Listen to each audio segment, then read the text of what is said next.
Hi, I'm Ellie von Wellsheim. My pronouns are she, her.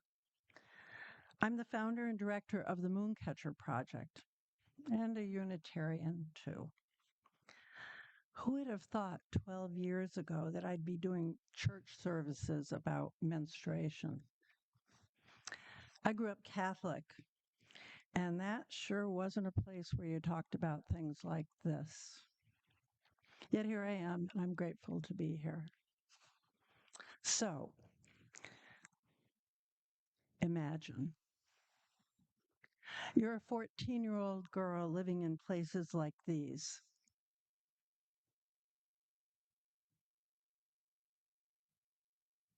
You get your period and you have nothing absorbent to contain the flow, and the clothes you're wearing are the only clothes you own, and you don't have underwear.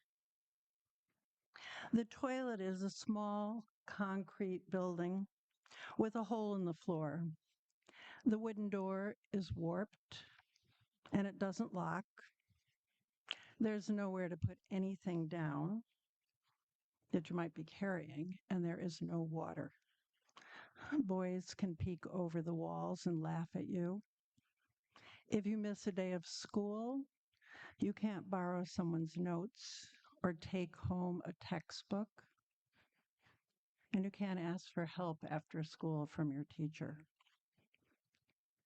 So you stay home, you drop out, you marry young, you get pregnant,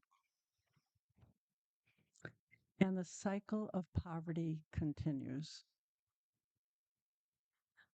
12 years ago, I heard about girls like this. They used mud, ash, banana leaves. They even dug a little hole in the ground to sit in. They used old rags. That's how they dealt with their period, but they didn't have underwear, so there was no way of holding any of those things in place.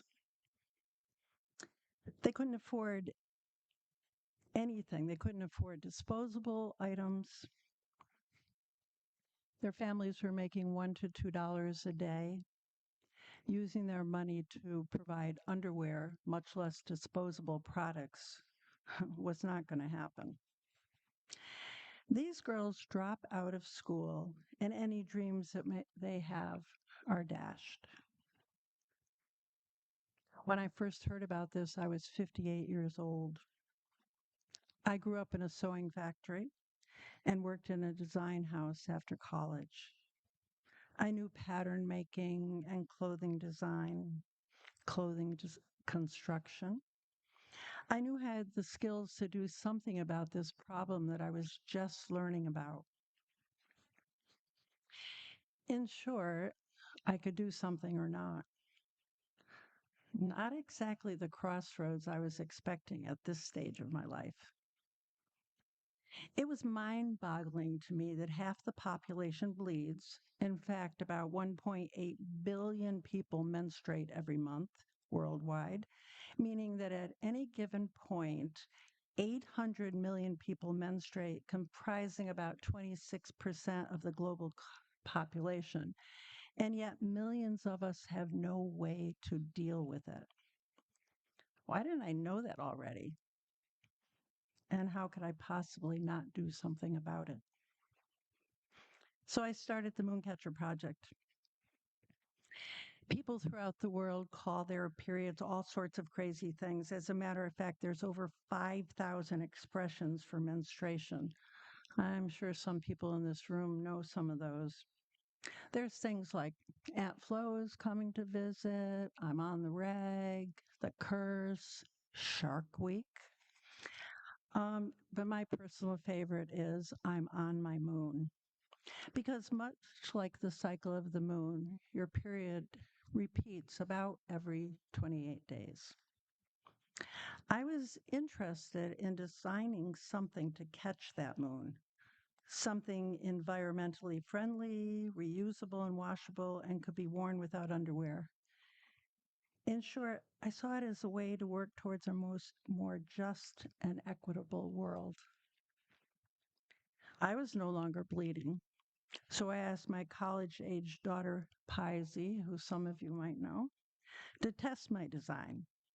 And after poring over many bloody samples that leaked, bunched, or chafed, and laughing a lot, knowing this was a little unusual, we found a pad that was absorbent, comfortable, easy to use, and could be worn without underwear. We like to say we took mother daughter bonding to a whole new level. We wanted to create something beautiful that solved this problem and acknowledged the worth and dignity of every girl that received our kit. We wanted to keep girls in school.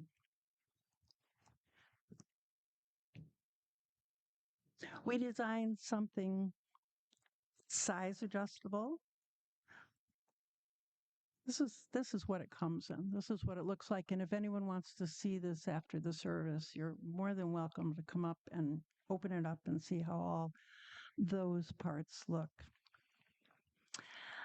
So we designed something size adjustable, soft and comfy, easy to wash with very little water because water is the most significant problem in our world, right? And we wanted it to be long lasting. We found a fabric for the pad that won't hold a stain, will dry quickly in the sunshine. And this kit is inexpensive too. For $5.07, you can change the life of a girl. I was interested in talking about menstruation too, in talking about it. I'd had it with the shame and embarrassment that women and girls feel about the issue. I wanted people to use the right words and stop the secrecy. I see it as a political issue, a way to keep girls and women down when what we really need is to lift them up. In Nepal, menstruators are banned from their homes when bleeding. The belief is that touching or preparing food during this time could cause someone to become ill or even die. In Pakistan, girls are told not to eat meat or eggs and not to wash themselves during their moon. I believe some extra protein and hygiene goes a long way during menstruation. And we have problems here too. In the US, we hide our tampons when we go to the bathroom for fear even another woman will know we're menstruating. And girls miss school too. We charge tax for supplies and don't allow SNAP to cover the cost of these items. There's something seriously wrong with this picture. 12 years ago, our newly formed MoonCatcher board decided to help change as much of this as we could by giving our pads for free to girls living in poverty. We also decided to collect disposable supplies for girls here at home and to start talking about menstruation whenever we could.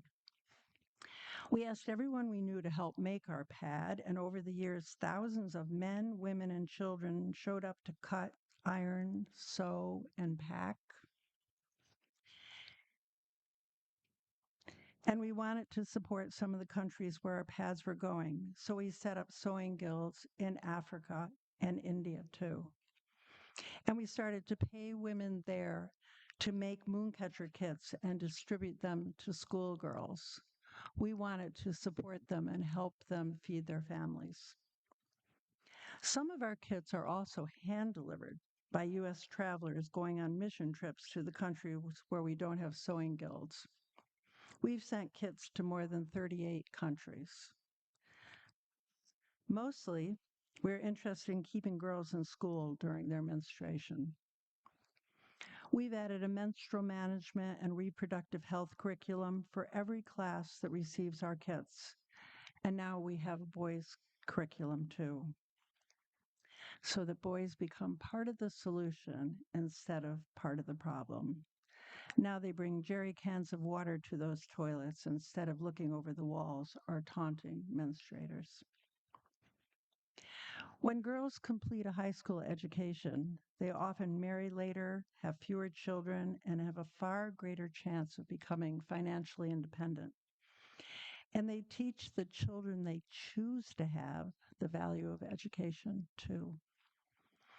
According to the World Bank, to UNICEF, and plenty of other prestigious organizations, educating girls is the key to tackling global poverty. And Project Drawdown says it's the number 6 way to fight climate change. Do you know that menstrual blood is the only blood that's not shed out of violence? Even a scraped knee is a result of an accident, but that and more severe wounds as well as the blood of wars, are talked about all the time. We even admire a piece of rare roast beef sitting in its own blood on your dinner plate.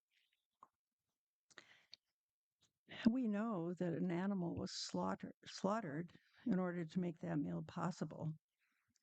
Periods are natural, nonviolent, biological occurrences that make it possible for everyone in this room to be here. Why then is this so scary to talk about? The world is at a crossroads when it comes to how we treat girls. Our history isn't great. There is still a huge disparity between males, and females. We need to bring girls out of those huts and into the world. We need to hear their voices and use their talents. Without the gifts that girls bring to the world, we'll not move forward. We all need to keep talking. We need to make menstruation a household word. We need to lift girls up and make it possible for them to participate fully in their lives and in their communities every day of the year. Go home tonight. Say the word menstruation out loud at least once, and preferably in mixed company. I promise you'll be okay. And you'll move the world forward a little bit because of this. And you'll help to change the life of a girl. Thank you.